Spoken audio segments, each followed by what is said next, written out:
(1962, 1965 और 1971 युद्ध का कोई रिकॉर्ड ही नहीं। नेशनल आर्काइव ने कहा कि हमें किसी विभाग ने कभी कुछ दिया ही नहीं।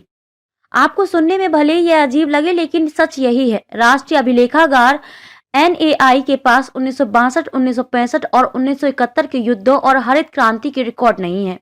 राष्ट्रीय अभिलेखागार का कहना है कि कई केंद्रीय मंत्रालयों और विभागों ने अपने रिकॉर्ड उसके साथ साझा नहीं किए हैं। एनएआई के महानिदेशक चंदन सिन्हा ने ये जानकारी दी। एनएआई केवल भारत सरकार और उसके संगठनों के रिकॉर्ड रखता है और उनका संरक्षण करता है। इसे वर्गीकृत दस्तावेज प्राप्त नहीं होते हैं। सिन्हा ने सरकार में रिकॉर्ड प्रबंधन को सुशासन का एक आवश्यक पहलू बताते हुए कहा कि कई मंत्रालय हैं जिन्होंने आजादी के बाद से एनएआई के साथ अपने रिकॉर्ड साझा नहीं किए हैं। प्रशासनिक सुधार और लोक शिकायत विभाग द्वारा आयोजित सुशासन कार्यशाला में उन्होंने कहा कि 151 मंत्रालय और विभाग हैं तथा एनएआई के पास 36 मंत्रालयों और विभागों समेत केवल 64 एजेंसियों का रिकॉर्ड है।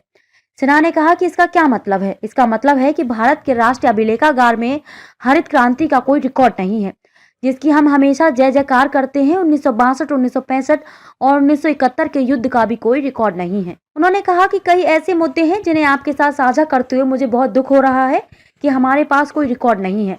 वास्तव में जिस प्रश्न का हमें सामना करना है कि वह यह है कि क्या हम आजादी के बाद से अपने इतिहास के एक बड़े हिस्से को खो रहे हैं। उन्होंने यह भी बताया कि रक्षा मंत्रालय ने आजादी के बाद इस साल की शुरुआत तक 476 फाइल भेजी। उन्होंने कहा कि वर्ष 1960 तक की 20,000 फाइल को इस वर्ष स्थानांतरित किया गया है। सिन्हा ने कहा कि रिकॉर्ड के लिए फाइलों की रिकॉर्डिंग और छंटाई के लिए एक विशेष अभियान की प्रतीक्षा करने के बजाय यह हर तिमाही में किया जाना चाहिए। उन्होंने कहा कि अभिलेखों का मूल्यांकन और एनआईए को स्थानांतरण के लिए उनकी समीक्षा करना तथा उनकी पहचान करना शासन का एक बहुत महत्वपूर्ण पहलू है।